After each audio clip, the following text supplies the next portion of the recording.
You're listening to theoutdoorstation.co.uk. It's a podcast. It's a magazine. No, it's a podzine.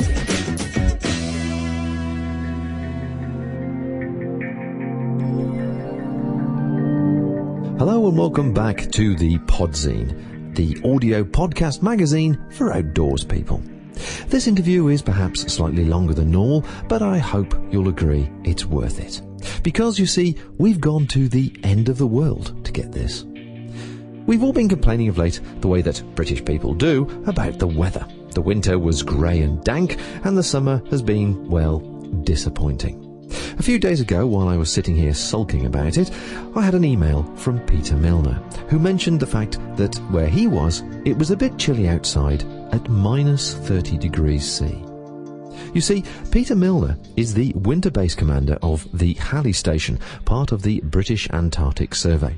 So we organised a satellite link, switched on the recorder, and while I was sitting here staring out of the window at yet more rain, I asked him a very British question.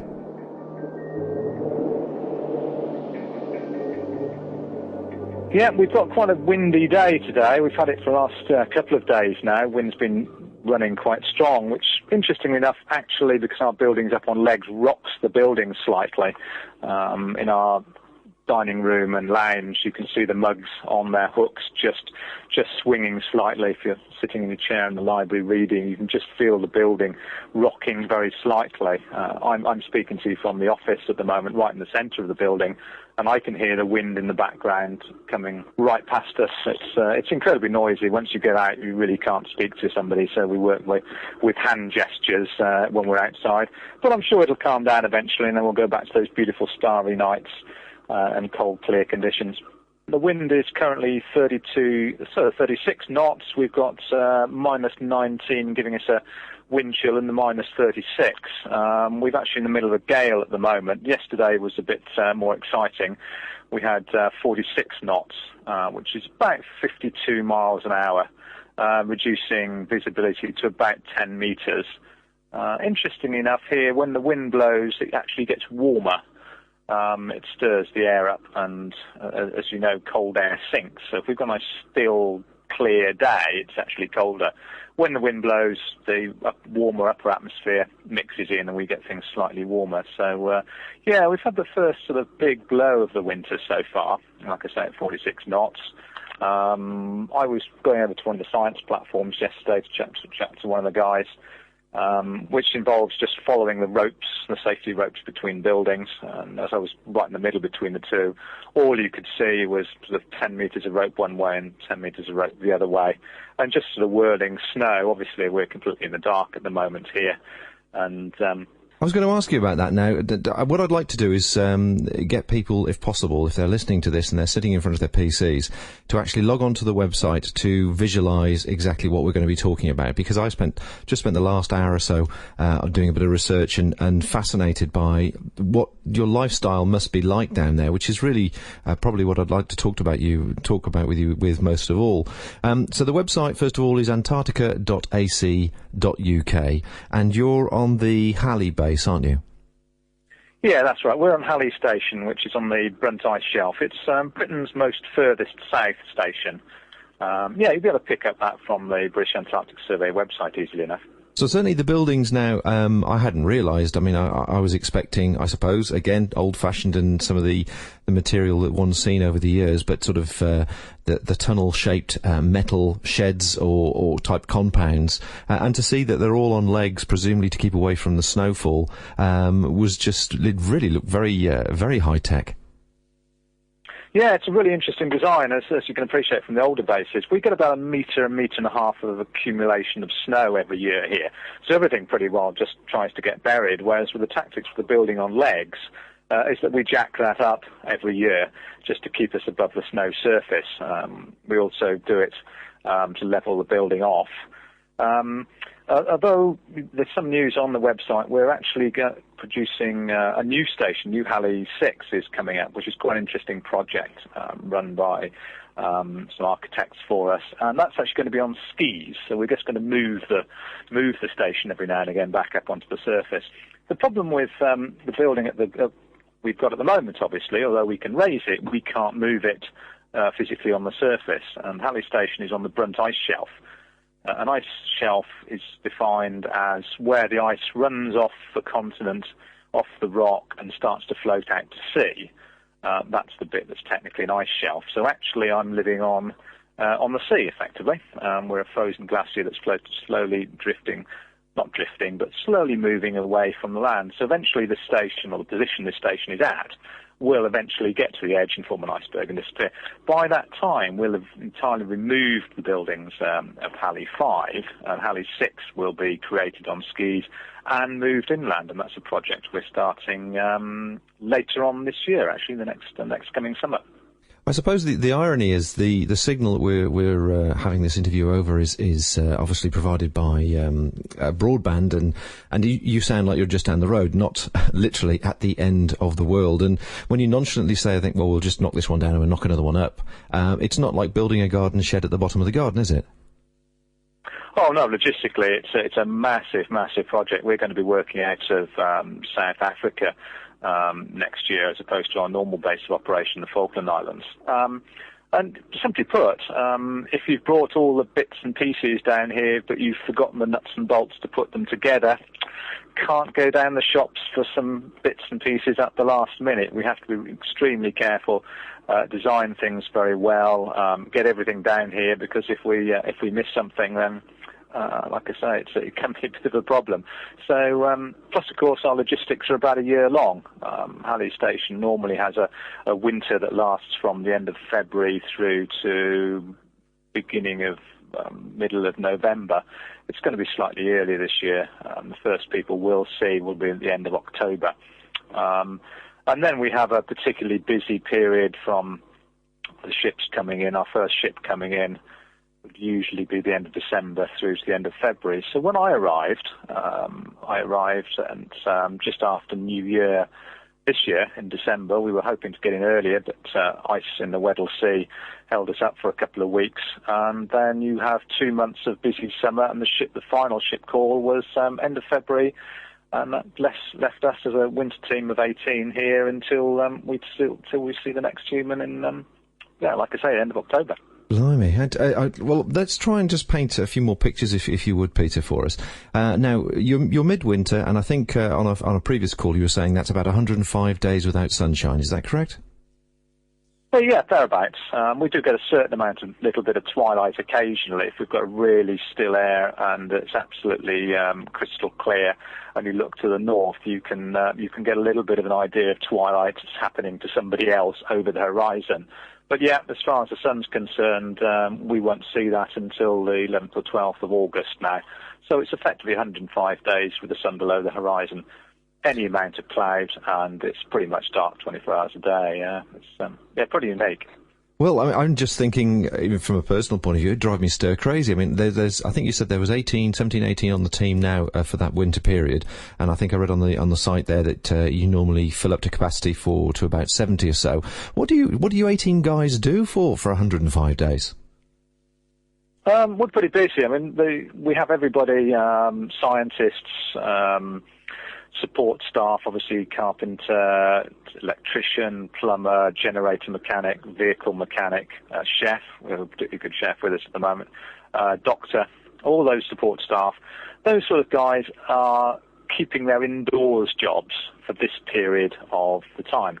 We've also got what we call a field assistant, which is our outdoor safety guy, one of the guys who works with the scientists in the summer going out on their field projects. That's the job I used to do before my current post as Winter Base Commander. So he's busy servicing every piece of outdoor gear we possess, getting ready for the summer period. So everybody's working on their indoor sort of jobs. Obviously the science is still going on, meteorological observations, the upper atmosphere physics that's been going on here. That'll continue anyway. I was talking to one of our electronics engineers earlier on, and he's got a problem with one of our instruments at the moment that he thinks there's a loose connection somewhere. But in the weather we've got at the moment, we're certainly not going to go and look at it until the current gale has died down. So there's a lot of work and effort going in to keep the continuation of long-term monitoring going, and just keeping the base going, really. Everybody has to take their turn on cook when the cook duty, when the cook takes his day off. I'm just wondering about the mental sort of change that takes place when people first go down to the Antarctic and become involved in a project like this, because yes, we all complain if it's raining and you don't want to get outside the tent, but it's slightly different when it's minus 18 blowing up to minus 30 odd outside, and it's your life that's at stake, so you have to keep yourself occupied as well as have practical things you have to do without losing your mind. I mean, am I just over dramatising it? It's nowhere near as bad as it appears to me. Oh yeah, I think you probably are over-dramatising it to a certain extent. We think very hard about the recruitment here, and steady and mature is good. Hobbies are particularly good. Sticking to a good routine is always good. When we try and take sort of Saturday and Sundays as off time, but obviously somebody's on washing up duty, somebody's cooking, somebody's doing the meteorological observations. But people get involved with hobbies. A lot of us are doing sort of slideshows. We've got a German scientist with us at the moment who's giving everybody German lessons, and twice weekly gym sessions. We have some DVDs and videos, so that's another 2 nights a week. But generally speaking, we try and stick to a regular routine. We make the Saturday night dinner slightly special. Everybody gets dressed up a little bit, put the tablecloths out, chef does a little bit extra, and then we try and take Sunday off. But during the dark period, keeping yourself busy, keeping interested. Now we've got our satellite link and the internet, which is something relatively new to us. You've got better contact with home. But yeah, we're all keeping busy, and even the bad weather's quite exciting. A whole group of us went out, myself included, yesterday into our big blizzard to dig what we call the melt tank. Now, we've got plenty of water here, but it's all frozen. So we have a little sort of tank that's got a heating element in it, and we shovel snow into that every day, which is then heated to melt water for our drinking water and cooking supplies, and that needs filling every day. So a whole gang of us went out yesterday to do that in some pretty hideous weather, follow the safety ropes out, lots of digging. We could hardly sort of hear each other speak, really. We'd have to do everything by gestures. Came back in, and pretty much all of us had big grins on our faces going, wow, how exciting was that? And yeah, there's good rewards, and if we get some clear skies, we've been very lucky this winter and saw one absolutely spectacular aurora going off over our heads, and everybody was just stood out there at about midnight going, wow, this is amazing, and the southern lights just going on over your head. We keep ourselves pretty busy, really. I don't think stir crazy is an over-exaggeration, really. I mean, obviously, it's community living at its best. We all know that we have to get on with each other. We all know that if somebody needs a helping hand, we need to get in there amongst it and help them out. But yeah, stresses and strains come, and it's usually about this time of year that it's likely to happen. Once the sun comes back, we've got a lot more outdoorsy work to get on with, so that'll keep us busy. I was looking on the employment section on the website, not looking for a job. I'm not hinting, by the way, but out of curiosity to see how it came across. But it doesn't really say there what length of time they sign themselves up for when they get involved with something like this. Can you join, and then if you find it isn't for you, are you able to pull away from it, or are you stuck there for that period of time for obvious reasons with the transportation?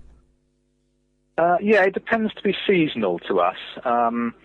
If you sign on for a summer season, depending where that base is, we have bases at Rothera on the Antarctic Peninsula, Sydney Island, King Edward Point, South Georgia, Bird Island, South Georgia. Some of those are logistically easier to get to than others by ship, for instance. So a summer season may be relatively short. You might spend a month sort of getting down there or getting involved, a couple of months' work, and then come back. If you winter over, as we refer to it, that's it. For us, the last chance for somebody to depart from here was at the end of February, near the end of February, when the ship departed. We'd never winter somebody who had decided that it wasn't really up for them. But once that ship departs, that is it. I've heard quotes that logistically it would be easier to get somebody back from space than it would to get us out of here at the moment. There are no aircraft in the Antarctic continent at all during the winter season. So the nearest sort of ski-equipped aircraft or British Antarctic Survey aircraft will either be in England or northern Canada at the moment. They'd have to fly all the way down South America, across to the peninsula, and then across to here to get to us, which is a big enough logistical exercise anyway. And then you'd have to have the weather. Certainly there's absolutely no chance of flying at the moment. It's too dark, and so realistically, if somebody decides that they've had enough, their first chance out now is at the end of October. The end of October. Wow. Yeah, we do have, talking about length of service, we do have people who actually sign up for 2 winters. My first tour of the British Antarctic Survey was 1999 to 2002.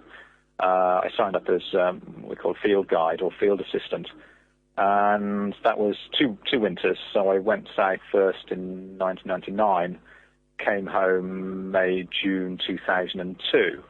I was lucky enough to see the millennium down here, but didn't see any of the new millennium until May, June 2002, which was quite entertaining to come home to.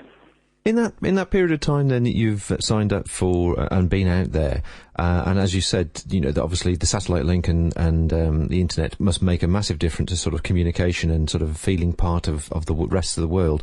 But has technology improved your life down there and the safety aspect, or is it sort of does it prove to be slightly unreliable sometimes in the weather conditions? Yeah, it can be unreliable. We are very reliant on the satellite link that we're using at the moment.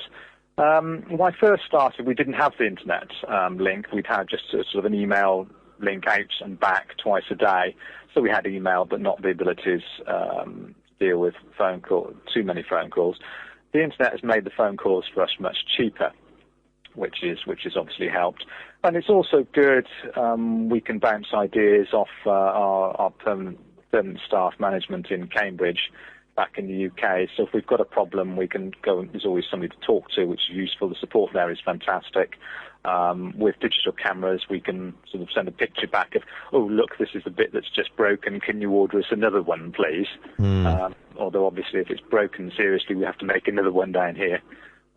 One of our guys was using the lathe to machine up the spare parts for one of our washing machines the other day. So if you haven't got the right spare parts, you have to have a fair amount of ingenuity.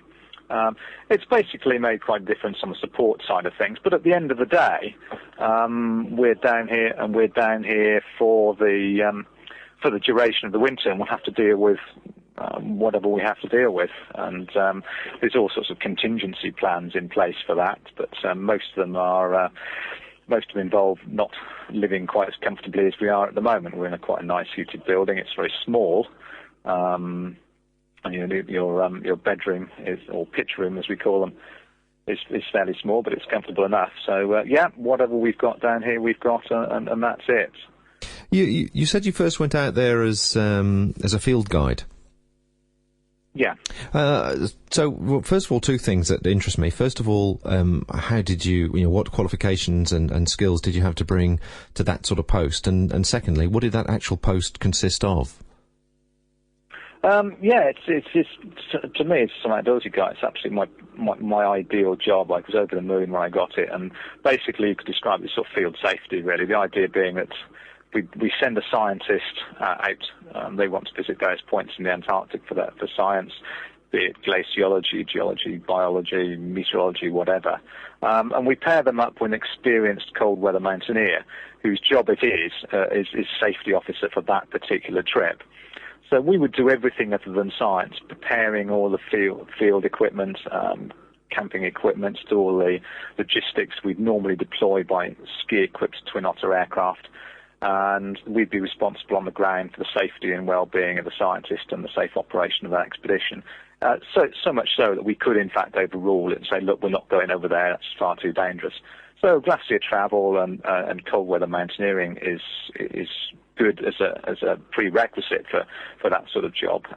Prior to British Antarctic Survey, I'd done I was ex-forces, military radio operator, which helped serve with the Gloucestershire Regiment, and then went on while I was in the factories in Cheltenham, my hometown, was slowly work up. You go to the Alps, you go to Scotland, go to Scotland in winter, go to the Alps in winter, and each time we tried a bit more. And I had quite a good job in Cheltenham, and it paid some particularly good expeditions. So I'd done 6 expeditions up into the Alaska Ranges, things like Mount McKinley, although I didn't actually summit that one, got to 17,000 on it.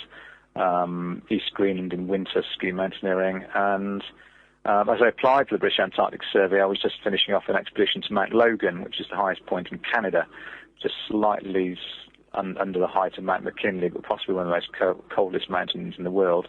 All aircraft supported. So my CV looked particularly good for BAS. Not very good technical climbing, but good remote polar glacier experienced, aircraft supported. It's exactly what British Antarctic Survey does.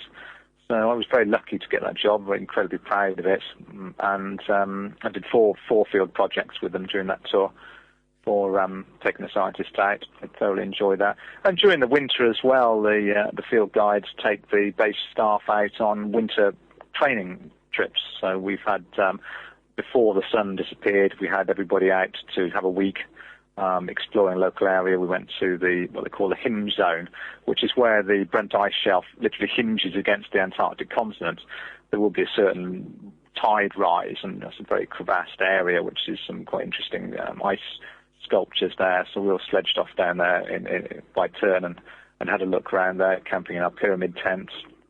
It's obviously too early for us to go out at the moment, but we'll be doing probably September and October time. We'll be getting the guys back out again on field training, going out with a sort of orange pyramid tents, Nansen sledges, skidoos, and a pile of outdoor equipment to go and get a little bit of a break off base, brush up on your field skills.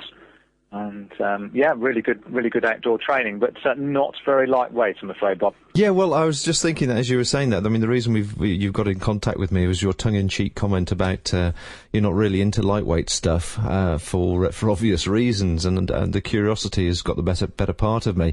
And there's bound to be some gear freaks that would just be massively curious to know what you would wear for a minus 30-odd degree day-out walk on the hills, shall we say. So probably a lot of the items may be lost on us, I'm sure, but if you wouldn't mind just sort of explaining, is the layer, the clothing layer principle still as important, or do you use a specific type of clothing range to maintain the safety and flexibility of movement? Yeah, there's some specialist stuff, and there's some pretty much run-of-the-mill stuff as well. As everybody knows, in working outdoors, there's no perfect system. You're either going to be slightly too hot or slightly too cold at some stage during the day.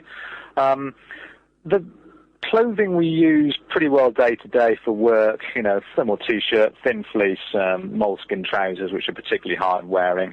They're great for scruffing around all day at work inside. Over the top of that, we pull on an insulated boiler suit, which is nothing special, just a standard insulated boiler suit that you'd expect to find in workwear companies in the UK. Tough, little bit of insulation on them, that's great. We then have a sort of Pertex and pile jacket that goes over the top of that as an insulation layer. And the outside layer is Bentile cotton.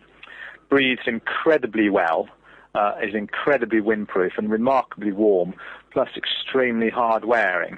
Definitely good polar kit. So windproof layers. Thick hat, neck gaiters and face masks are kind of de rigueur. And at the moment we're using ski goggles. We have clear goggles because obviously there's no sunlight at the moment, but that protects your face. And on the hands, what we call bear paws, which are like pile fibre mitts about twice the thickness of a standard extremities pile mitt, with a sort of leather palms and fur outers. They're huge, but they're massively warm.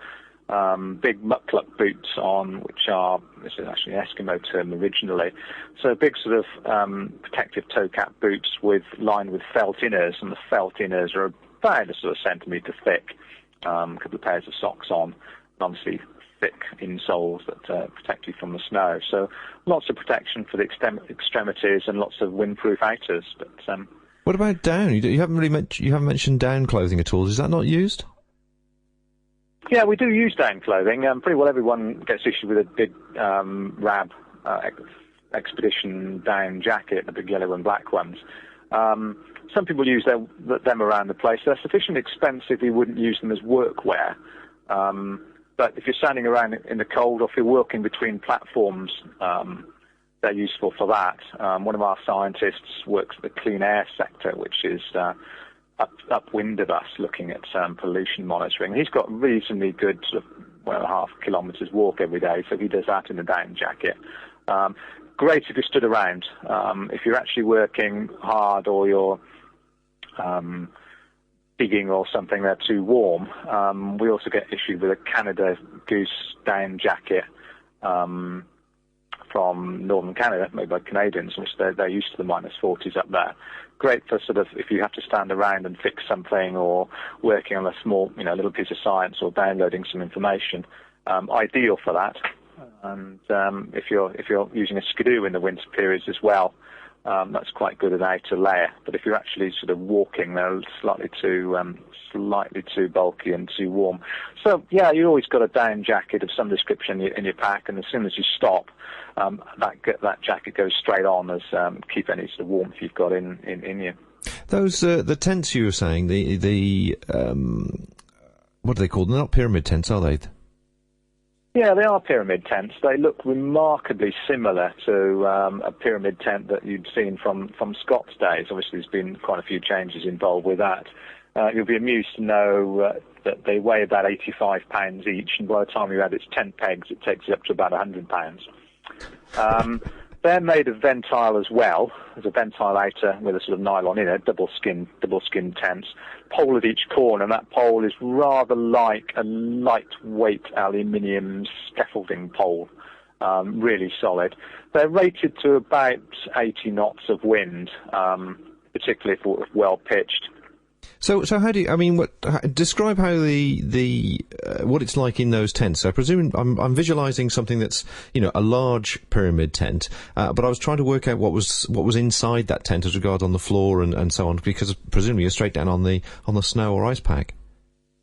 Yeah, we're straight onto the ice. Interesting enough, we don't have sewn-in ground sheets either, and there's some logic to that. So basically, you've got a pole at each corner. Dig a hole, and the poles actually go below the surface. So you dig about a sort of shovel length down, bring it up like an umbrella, and pop those poles in below the snow. Fill the holes in, lay the balance out, and put sort of boxes and jerry cans of fuel around the outside. So after a while, that tent just sort of freezes to the deck. It's actually an integral part of the deck. Pile some snow around it, pull out the guy lines, and inside they take 2 people each, and you have a line of boxes down the middle. You'd have a POTS box which contains the primer stove, old-style primer stoves, which are absolutely perfect for down here. You'd have a tiddy lamp, a paraffin lamp, hanging from a rope from the top of the apex that provides heating and lighting, and your sleeping bags down either side, food, rations, and a little box of all sort of domestic-type stuff, plates, knives, forks, mugs, and spoons, that sort of stuff. And what do you sleep on? Foam or some sort of air mat? Both, actually. As you can appreciate, we'll be lying on a great big heatsink that'll take any heat out of you. So bottom layer is a thin carry mat, thin foam mat. On top of that will be the double thickness luxury edition of a thermarest. On top of that, we've got a sheepskin, which is hugely great insulation, not particularly lightweight, but really good. And then we'll have a RAB 5-season down bag, the Everest grade ones. We also carry a canvas sort of protective outer for that, which is slightly fireproof and spill-proof. And we also carry a pile fibre liner for those as well. So a combination of that is pretty good. I was out on my pre-winter training trip earlier on in the season and used all of that lot. Boiled some water into an Algene bottle, put that into its insulating pouch, topped that into my sleeping bag as well. Wearing my own personal buffalo kit inside that sleeping bag. Hat, nice balaclava on. Fell asleep, but woke up about sort of 5 or 6 in the morning, shivering. So pretty much a lot of insulation underneath it. But once you get used to it, it's not too comfortable, not too uncomfortable rather. Gosh. Gosh. Now, moving aside to sort of some practical questions, because I know the Antarctic Treaty is something that was quite interesting to read about in 1961, where all the 12 countries decided to keep the area clean, as it were. Talking about the clean and the sort of the current topic would be the environmental issues. What do you do as regards the waste that the station and the stations down there actually produce, human waste and food, as well as equipment and so on? Pretty much as much waste as we can comes out. We have a really good system for separating waste and recycling here. Of the waste we took back to the UK last season, I think we recycled 75 to 80% of it. Amusingly enough, the doctor's job is waste management during the winter on the grounds that they're hopefully, with a fit bunch of people, not too fully employed. So they take on the waste management, and each station or each expedition or mission down here does an environmental impact analysis of what they're doing. Human waste for Halley is actually going into the ice. There's not a huge amount of that. Will eventually form part of an iceberg and drift way north in several hundred years, tens or hundreds of years time, and that's something we've looked at and are working on. Our other station at Rotherham has put a sewage treatment plant in. They're next door to the sea, and the outflow from that plant has allowed us to achieve EEC bathing standards next door to the outflow from the sewage treatment plant. And we're pretty proud of that. Inevitably, there's a little bit of an impact for anybody working down here. Everything from the exhaust gas of your generators that keep us alive. So there's a small impact. You have to kind of put it in context, I think. One of my field projects was on Alexander Island, and we went into an area that even for us was described as a special site of special scientific interest. We took human waste out of that, bagged and bottled. And now that's not a particularly pleasant thing to do, but we did it. Just because we keep that area absolutely pristine, and we were quite happy to do that. And that project on Alexander Island, we were talking what we think of as a fairly heavily visited area. It's about the size of Wales, and there were 2 people working on it. On that project, we'd probably have about 6 people total on there for a couple of months a year. Inevitably, it's not that much of an impact, and that's what we would consider a fairly heavily visited area. The Antarctic is vast. It's about 1.5 times the size of North America and Canada. It's absolutely massive. So although each station is going to have its certain impact environmentally, in the overall scheme of things, it's just absolutely tiny in comparison to the mess people make in my hometown by throwing litter around the place. It's absolutely nothing. It is the last pollution-free spot on the planet, and that's always difficult to understand. The air is so clear, you can look at things, especially in the more mountainous areas. Rather where I worked before, you can see for 150 kilometres by eye. You could see mountains that far away because there's nothing in the air between here and there. Absolutely pure. Our clean air laboratory here is checking pollution monitoring. So anything down here is the control site for the rest of the world, really. Well, that leads me on to my next question, really, which was going to be because I know and the Antarctic gets, I think your website again says something like 30,000 tourists, not in your spot, but obviously around the area, as it were, through the years. And surely, over the years that you've been there, have you noticed any sort of effect from the global warming? He says. As a question at the moment, because they're saying they're always referring back to the Antarctic survey, saying that they are registering certain effects taking place. Oh, definitely. I think there's 2 questions there. There's tourism and climate change. I'll take both of those separately, if you like. Yes, tourism into the Antarctic is increasing. It's mostly increasing in the northern peninsular area because it's logistically much easier to get there from the nearest point, which is South America. And you get a reasonable amount of cruise ships down there. I worked on one of our Northern Peninsula huts for quite a number of years and dealt with some of the cruise industry. They're particularly good. They almost run it as an educational project. They take people down and say, look at this. This is clean. This is the last clean spot on the planet. Go home and think about that. And everybody goes home with a certain sort of wow factor and, having learned an awful lot about the Antarctic.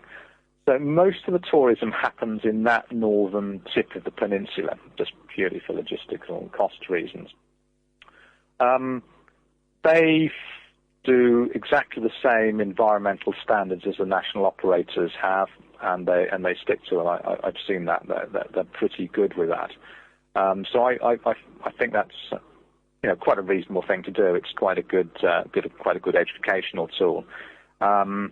We were monitoring a penguin colony while I was there, and we were looking at the visited side of the island as opposed to the non-visited side of the island to try and establish whether there was any environmental impact on the breeding cycle of the gentoo penguins that were there. And over the last 7 or 8 years, absolutely no difference at all, which is nice to know. It's nice to know. So, yeah, tourism is increasing. There are private expeditions going into the Ellsworth Mountains by aircraft. Again, they have to go through the same environmental assessment protocols that everybody else does, and they support themselves. It is the last frontier. They know that they can't expect help from national operators. If you go on one of those, you're expected to be able to support yourself in terms of search and rescue and medical evacuation and so on and so forth. So, yeah, it's increasing, but managed properly and dealt with as it's almost as an educational trip. That's fine. The other comment you were making was climate change. And although as a non-scientist, I'm probably not quite the right bloke to talk to, but certainly we've noticed the peninsula section rising in temperatures, one of the fastest changing parts of the world, and that's exactly what we're doing down here is monitoring that sort of stuff. Halley Station was where we discovered the ozone hole, looking back over the records for that particular period of time. So we are at the edge of monitoring that sort of stuff. In my lifetime, I know of snow and ice routes in the French Alps that don't exist anymore. In the short period of time that I've been going to those sort of areas, I can see it. Certainly the scientists are publishing things that change. Ice shelf break-offs have happened. And I think what sums it up for me was a remark I heard some while ago, is that we're kind of fiddling with the controls of climate and we don't know what we're doing, if that makes sense. There's certainly an effect, but we don't know what we're doing. So hang on, guys, let's think about that. And as I say, I'm not a scientist, so I can't give you facts and figures, but there's a lot of people down here working in quite miserable conditions. We've put out automatic weather stations in various interesting points. Now, with snow buried, they have to go back and be visited every year and dug back up and put back on the surface again. And I know I've done it. You fly somewhere and dig in the freezing cold for ages and pull this piece of equipment back up onto the surface, and we'll get cold and tired doing it, and that's what we do for science. So there's interesting bits of science like publishing the data and working through the facts and figures and designing the project. But there's a lot of people down here as well just doing the grunt work, the digging, the shifting fuel, the fixing of vehicles, and all the sort of support stuff that goes on. And we're all looking at, I think we call it global science in the Antarctic contents. We're looking at the way that Antarctica affects the rest of the world. And I understand you can even in the snow and ice cores down here, you can see Chernobyl. Wow. That's where it was. That's Mark. What happens in the world, we can see it. Yeah, it's interesting talking to you, Peter, because like many people, I'm sure, that you have these sort of glib announcements by politicians or by science specialists, should we say, on television, which you just catch 5 minutes of, and it never really paints the complete picture of what it must be like to physically see it. and see the effect and the effect it might have on the person who's witnessing that. And secondly, as you're the man there in sort of at the top, as it were, and you're surrounded by scientists, do they themselves, do you get an air of frustration by them that the world isn't reacting to their results fast enough, or that people should be doing more? One of the advantages, realistically, of working down here is that we don't do politics. It's great. Yeah. We're working on science, and they know it's important. If to get down here as a scientist, to get a project in the Antarctic as a scientist, you're at the top of the tree, definitely. So these guys are really good. They are the best in the world at what they do, which is why they're down here. And I don't think they have that sort of frustration. The Antarctic Treaty is a brilliant thing. It seems to work in a world where most of the time we kind of agree to play cricket with each other. A large number of nations have signed up to that. It's fantastic. There's huge collaboration between nationalities, both logistically and in terms of scientific collaboration. As I say, we have a German scientist working with us. I've worked with the Dutch, Icelandic glaciologists. So yeah, there's a huge amount of collaboration, and we like to look at the science. And I'm sure you've seen some of the publications of the British Antarctic Survey have come out, and comments by our director, Chris Rapley. We are aiming to be the premier. I'm tripping over my words there. Antarctic research organisation in the world, and so yeah, we don't tend to do politics. It's one of the last parts of the world we don't do that, and collaboration between bases. If there's an accident or somebody wanted help, it would be immediately offered, and yeah, it's great. That's kind of how it should be lived, really. Community living at its best. Yeah, no, I agree with that. I was just more curious whether the people that are actually working in that area, once that they get sort of quantified results, if they on a personal level just get a bit frustrated that nobody appears to be making any sort of positive moves. It's a very difficult issue, really, because it's global. It affects different nations. It's not just if one nation can press a button and everything's going to be fun. It's a long-term thing. There's lots of pressure in the world to say, well, it's nothing I can do about, so I'm just going to go happy along with my own life, and I'm not going to change myself. It's something that's global in a way, to the best of my knowledge, and that challenge is there. We're at the cutting edge of doing the science, really, finding results, publishing what we see, and if we don't look, we won't find. So I think it's an important job that we're doing. It's fantastic job. The period of time you've been there, you must have obviously seen a whole range of sites during the dark and winter months as well as the summer months and so on. Is there anything that you've ever witnessed that really appeared to be eerie, as you were right at the top of the world, as it were? The one thing that you can't get over to anybody in a slideshow and video is the sound. I sat on top of a mountain with a geologist who was away working on his equipment, and so I had nothing to do until he was ready to go to descend again. And there was absolutely no wind, wall-to-wall blue sky, absolutely no wind, not a sound, absolute quiet. So much so that you can hear the blood pumping around your ears. You could actually hear. There is nothing else. There's not somebody driving a bus round the corner. There was absolutely nothing. There wasn't anybody for hundreds and hundreds of miles other than us, possibly thousands. No wildlife, nothing. So that stillness is weird, and you have to kind of think about actually listening to the blood moving around your own ears. It's quite something to work out what's happening. You obviously enjoy the lifestyle down there, though. Absolutely brilliant. Yeah, it's not easy, but it's incredibly rewarding. You meet, some of the best guys in the world, and girls, of course, best scientists in the world.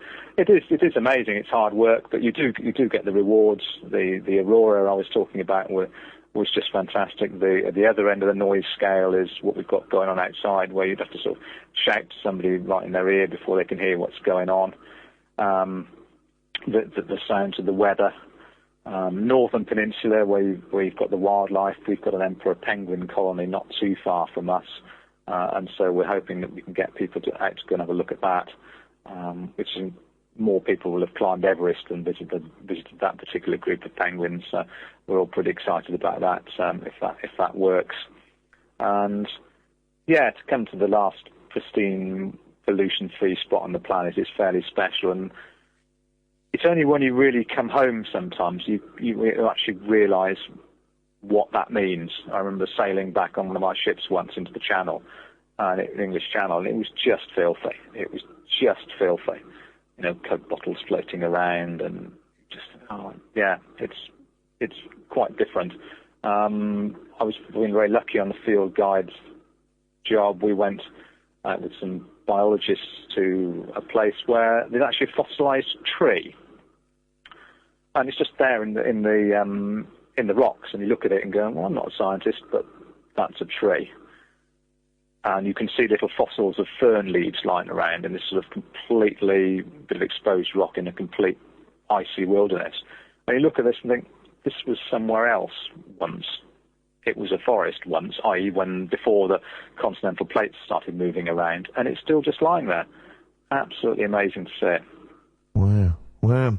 Well, Peter, I think we're sort of running out of time now, really, but there's one other thing which is always a nice one, a bit of a low ball to chuck in, if I can get it right. Of all the questions I could have asked you, what should I have asked you? Ooh, that's kind of a difficult one. I don't know the answer to that one. Hopefully I've given you an idea of what it's like down here. I would encourage anyone who has the chance to see it to do so.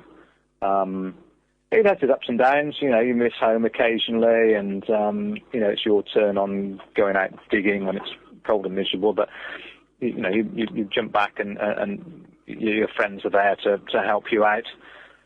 I hope I've given you a flavour of the outdoors side of things here. It is the last wild frontier, and you are, if you come, you are very much on your own in terms of, you know, support. I'm very lucky having worked for the British Antarctic Survey, as opposed to what you haven't asked me.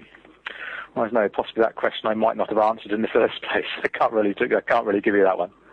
Okay. I mean, when you actually go down there, you guys, I mean, do you have a sort of limit as regards, I presume you must do, what you can take with you? I mean, and do you sort of take a wealth of hobby material and things to keep your minds occupied? Yeah, you are limited in the amount of sort of personal stuff, inevitably, and it varies on different stations. Quite a few of us will bring our own skis for recreational, for instance. The British Antarctic Survey are pretty good for supplying wood for woodworking. A lot of us make little models and things, and we all make a present for each other for midwinter, for example. Midwinter's Day, 21st of June, we celebrate, as every base does, and everybody has done since the early days of Scott and Shackleton. So there's lots of time spent making those, and there's a certain extra amount of wood and metal that's brought in with that in mind. So that keeps us busy. DVDs, films, videos, and books. Those of us who've been down before tend to sort of bring a book or two down on the plane and leave them here, so our library slowly gets bigger. But yeah, you're kind of restricted. We had a very good clothing issue, so you know, your own clothing and things. Music's technology's moved on there. You can carry a lot more on an MP3 player than you used to be on the old vinyl records that are still down here in a cupboard somewhere. Mm. So yeah, you are restricted, but and I presume podcasting in its simplicity is also a sort of a whole new area of entertainment for you. Very much so. I listen to it's how I popped up on your site, actually. I listen to quite a few of those. It keeps me in touch with what's going on in the UK, and I've got some ideas for long-distance paths myself when I go back. You do think about home every now and again. I've got a couple of ideas of what I'd like to do, but green grass and hills and mountain biking in the forests is one of the things I do pretty much as soon as I get home. It's quite a novelty. It's changed, yeah. Well, Peter, you've really painted some fabulous pictures. Thank you very much indeed for taking the time and spending the time with us now to do that. And all I can say is I wish you and the team well for your winter break, and perhaps I can have a chat with you during the summer period and see how things are moving on for you there. Yeah, that's no problem at all. We all the British bases down here, we write a monthly diary, which has pictures on it. So keep up to date with the news on the websites, and that's where you'll find the answers to your scientific questions. And feel free to talk to our press people if you want any more details. But yeah, it's been great. Thanks for the phone call. It's always nice to keep in touch with folks back home, and we'll be back home sometime mid-2008, and I should be out on the green hills as soon as I possibly can.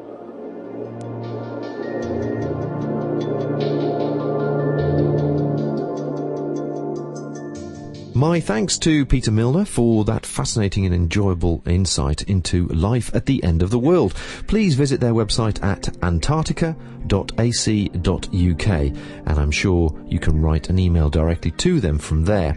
The scientists and support team are all doing a fantastic, valuable work, I know you'll agree, and I'm sure that if you take the time to drop them a line, they would appreciate it. And let's face it, it'll help those dark nights go by.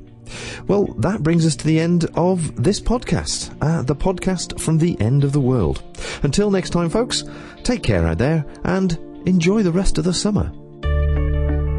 This independent programme is produced and hosted by theoutdoorstation.co.uk.